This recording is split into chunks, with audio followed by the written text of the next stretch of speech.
can we be proud of our advertising, and what is the journey that LGBT plus inclusive advertising has gone on in recent years, and where do we go next?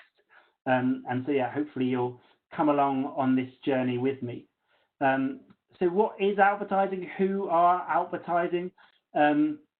We are a group set up in the UK, but with sort of global impact and support. We focus very much on supporting LGBTQ plus people who work in advertising and the content the industry produces.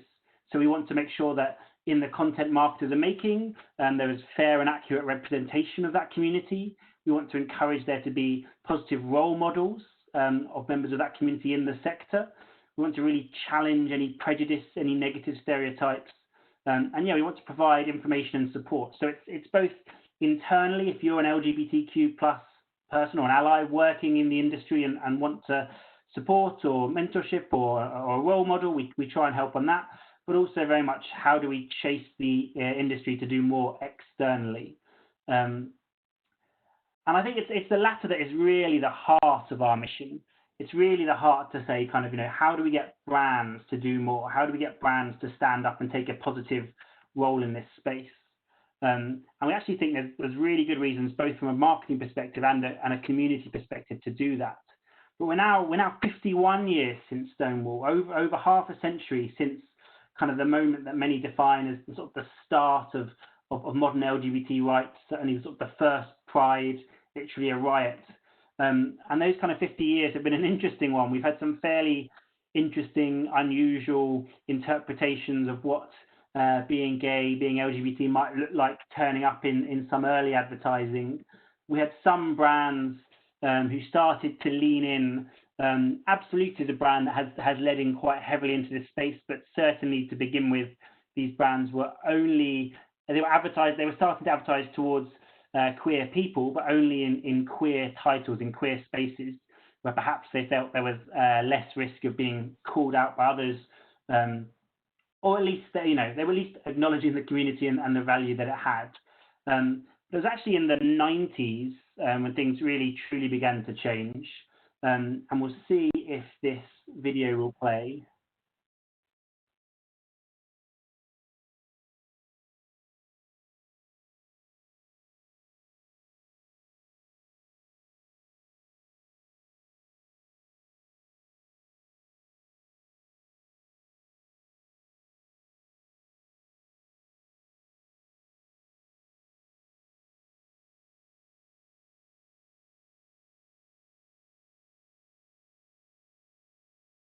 So if you managed to catch some of that, that was arguably the first sort of LGBT inclusive advert on primetime television anywhere in the world, I believe, in the US. It only showed after 10 p.m., so there was certainly a sense that it was a slightly controversial, slightly cautious thing. But the representation is very casual. It's not particularly telling a story about anything unique about the two gay men involved. They just, they have a series of adverts where they're talking about couples furnishing their homes, and this is one that happened to feature a gay couple. And in fact, when kind of IKEA was pushed on it, and there certainly was, as you might imagine, a fair amount of controversy, their reply to that was, we're not trying to promote a certain lifestyle or make a statement. And maybe that is slightly backing away from the stance they're taking. But on the other hand, it's fair enough. They're not making a statement. It's just a kind of casual kind of positive inclusion that you would expect marketers to do by default, because some of their audience is LGBT, some of their audience isn't, but most of their audience responds well to seeing positive and diverse portrayals. How have things changed since then? What has the last 20, 30 years been? Well, there are certainly more LGBTQ plus ads. Many big companies all over the world in different markets have created ads that either casually or very deliberately tell LGBTQ plus stories. We've seen a lot of brands showing their support for LGBTQ plus issues, certainly turning their social media logos into rainbow. I know it's easy to sort of dismiss that, but yeah, that is quite a big thing for global companies to make. They do get a lot of backlash still, unfortunately, for doing it. And it's certainly, something that you couldn't have imagined even 10 years ago. And we see brands marching at pride parades, often their staff, their employees, giving their own team a chance to get out and be proud together, but increasingly used as a commercial marketing opportunity. There are people who would be critical of that. That pride is a protest, and it's about making a point. Should brands be there? But I think it's great to see brands supporting that community and wanting to be a part of it. There's definitely, still a long way to go. It's still the exception rather than the norm to see this kind of activity. And if you start to dig into some of the numbers, some of the realities of the situation, well, 31% of the LGBTQ people community feel that marketing portrays them badly. And I suppose that's a relatively low number in some ways, but it's quite a passionate thing to be conscious of, that you're portrayed badly in marketing. Actually, 40% of the general population of a wider audience thinks that advertising does not accurately portray people of different gender identities. So it's kind of widely acknowledged that actually advertising isn't doing a great job of truly representing people.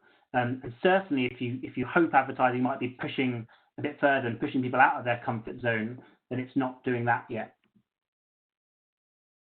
So one thing, just a quick sales pitch, one thing we've produced is the Outvertising Guide, which is a support for brand and agencies that are trying to move into this space. It provides a lot of guidance on how you can approach it and how you can be careful and cautious of some of the traps. We'll go through some of them today, but please go to the website, please have a look and think about downloading it and learning from it. Because our aim is really to help everyone who works in marketing achieve two major things. The first one is very much about creating effective advertising. It's great to do this stuff for the good of society, but ultimately all our jobs is to sell stuff, to have advertising that works, and we believe this can help that. And secondly, we do think there's an opportunity for marketers to influence culture and to have a positive impact on our own employees and on the wider society around us. There's plenty of research. Some of this is from the UK, some of it's more global. But looking at, actually, in the UK, a YouGov survey found that more than half of the young consumers, young people, no longer identify as heterosexual. So being somewhere on the LGBT plus spectrum is becoming the norm. These are the consumers of the future. There's a lot of evidence that progressive ads are more effective. In fact, 3 out of 4 LGBTQ plus themed ads outperformed generic ads in driving brand recall. And there are many reasons for that. It's not necessarily a magic wand, but certainly being progressive, standing out helps. Driving emotion helps, and certainly positive inclusion and seeing yourself reflected in advertising helps. We also think there's a profound opportunity to influence culture. There are horrible stats, like 58% of LGBT workers, when they first start in work, they disguise their sexuality because they're afraid of discrimination. A landmark ruling in the US just this past week or two on the fact that you can no longer be discriminated for because of that. But until that ruling, in principle, you could be, and I'm sure in practice you still can. Very worrying stats around long-term mental illness, especially amongst trans people, non-binary people. A huge number of them having experienced a hate crime, and almost half of the trans community having attempted suicide. I mean, that is a crisis for a community. What can we do to support and help positively normalize some of those issues, some of those challenges? And actually, P&G and GLAAD have just done a really fantastic piece of work. These are just a few snippets from it, but they really show that representation matters. And it's easy to get carried away with marketing purpose and the value we bring to society. And, people don't pay that much attention to ads. We're the backdrop for the content that we support, but it still means we can make a difference. We still can cut through. Again, these are quite tough stats, but the improvement that is made, when people are exposed to LGBTQ people in the media, they become much more likely to accept gay and lesbian people. They become much more likely to be supportive of equal rights. They become much more likely to be positive and comfortable in learning that a member of the family is LGBTQ. I mean, you would like these numbers to all be 100%, but it's great that just by seeing positive portrayals, seeing that positive representation, we are moving the needle. So never think that it's not important, never think that it's not worthwhile. What are some of the practical steps that we can all take? How can we try and approach this as marketers? I always say that the best place to start is to start within and to start to look at the communities you want to talk to and potentially in your office. However big your company is, you probably have LGBTQ people working in it. You possibly have lots of them, or in a big company like mine at GSK, we have a whole organization called Spectrum that represents the LGBT people who work in our organization. They're a great community to start with in terms of if you're trying to deliberately move into this space. Why not show scripts, show advertising ideas, bounce them off them and get some feedback, get some ideas and support on what good looks like, and get them to look at your overall mix of advertising. It may not be that every single advert you produce is going to be specifically diverse and inclusive, but if they look through all your ads and they don't see themselves reflected anywhere, then you've really got to start worrying. And this advice is specifically, we're talking about LGBTQ people plus today, but you can really apply this advice to a lot of different forms of diversity. Obviously, at the moment, racial diversity is really, really a super important topic for us to be talking about and facing up. Black Lives Matter. And again, all these questions that you can be asking yourself, talk to different kinds of minority communities within your business, or if not, look for external agencies, external people who can help you with that. And advertising, we have at times helped brands by bouncing ideas off, feeding back on them, helping them understand what could work and what might be a step too far. I think be authentic here and think about how your brand should approach this. It's a slightly British example, but it's a kind of British Airways versus Virgin. They're two different airlines. They both wanted to present pride. They both wanted to support pride last year, and they both did it in quite authentic ways to themselves. British Airways is quite serious, a company, and so as well as having a bit of a party, they got together a bunch of very serious LGBT poets, authors, artists, and created quite a curated content series that felt very British Airways. Meanwhile, Virgin just threw a massive party. They chartered a plane. They took a plane from London to New York for New York Pride. They had, a full-on celebration in the air. And that, again, was very Virgin. They're both very authentic to those businesses and those brands. We have M&S, which is a food company here in the UK.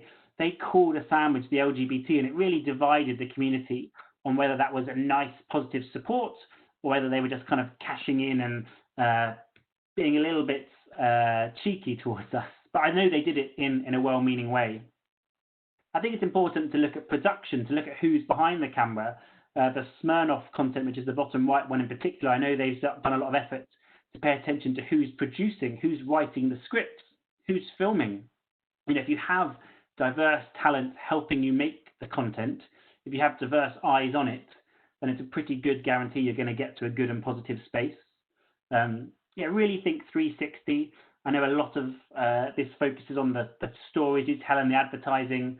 I think Skittles have done a really great job over the last few years and different activations globally, but not just making an advert, but really pulling their pride message through to their packs, through to their activations, through to their in-store, through to their presence at pride parades. Saying there's only room for one rainbow and it's the pride rainbow this time of the year. I think it's fantastic to do more than just create a bit of content, but be prepared. I think it goes without saying really that this kind of stuff, taking a stand to support LGBTQ people, especially if that's content towards trans and some of the more often discriminated against groups, you've got to prepare yourself for backlash. It's unfortunate. And to be honest, you can get it from all sides. You can get it from the homophobes, from the haters. You can also get it from the community itself if they don't think you're doing it genuinely and they don't think you're doing it in the right way. So prepare for it. Understand that it's only going to be a small vocal minority, and think about how you can respond and turn it around. And definitely think long term. I talked a bit about Smirnoff a few minutes ago. I used to work at Diageo, so it has a special place in my heart. But they're a brand, and their platform has shifted a little bit, but they've really supported the LGBT community for many years. It's not just a one-off activation or a one-off thing they do. They really have consistently stuck with the community and even done things like in parts of the UK, they don't just support pride parades, they actually have people all year round helping, providing safety and support if anyone happens to get a little bit drunk in an area where they might be at risk. So think long term, think about how you can actively support or more casually represent this community longer term. And I think, yeah, overall, there are some watch outs around stereotypes, around tokenism, and around pinkwashing, which we can talk to. You've got to be a little bit careful about, how you force LGBT people into advertising, whether it can be quite tokenal and whether people might think you're just putting a rainbow on something to cash in on them. But I think if you do it in the right way and with the right heart, ultimately it's doing something really positive for the community. Just a couple of brands who I think are doing it really well. Starbucks, you may or may not have seen this. They did an advert which was to do with dead naming, so a trans person who's still called by their old name. And in this case, James, when you go into Starbucks and they ask you your name, so you can tell them your real name. It's one of the few places in the story that he actually got called by his actual name. Or Renault. Renault Clio, it's not a big seller over in the US, but a European car that's had a fantastic history of telling romantic love stories and how they play out through different generations of their car. And their most recent adverts it was based very casually on a lesbian or possibly actually a bi couple who had a journey together from being kids to eventually getting together as adverts. And it was a very classic car advert, just with very positive representation right throughout. And before I close, I think it's really important to acknowledge we can talk about media here as well as content. I'm a media person. My day job is thinking about media. So it isn't just the content you're producing, it's how you spend your money and what you do with your media. And as an absolute starting point, that starts with brand safety. It's a terrible thing to say, but hate is on the rise again. I don't think you have to look too far to find very hateful, very negative stories in the press, especially towards the trans community and the Black community and intersectional communities. And brand safety helps fight that hate speech. So, if you're buying programmatic advertising, making sure you're not appearing on unhelpful websites, making sure you have the right settings in place to avoid that. But for all the good that brand safety can bring, it can have an unintended dark side. We have to acknowledge. There was a study by Vice a couple of years ago now. It showed that terms such as gay, Muslim, Asian were blocklisted as much by marketers and often more than terms like murder and rape. And that's advertisers being so nervous about gay or lesbian content that either deliberately or somewhat accidentally along the way, they just put these terms on their block lists.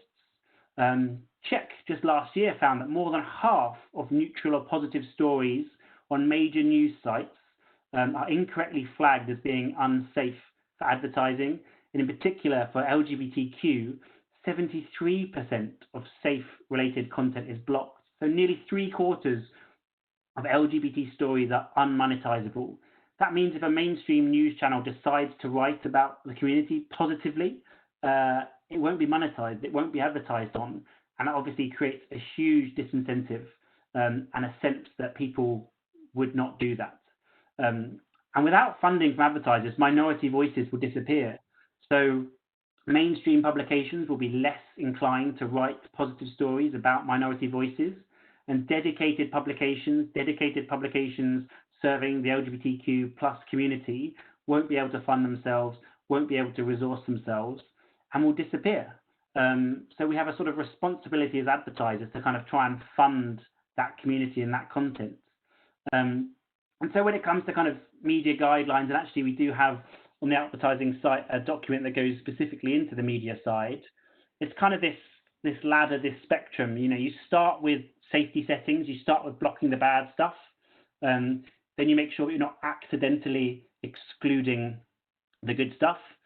You move forwards onto inclusion, you move forwards onto deliberately including minority sites in your lists, in your site lists. You think about how you can partner. How could you actually do a partnership with an LGBTQ or other minority-focused media channel to actually create content, to work together, to really, really serve that audience? And then finally, to amplify it. We always encourage, if you're going to create content that tells LGBTQ stories, then please amplify it to a broader audience as well, because yes, that helps you talk to that audience, but it also helps you cut through and resonate with a much broader audience.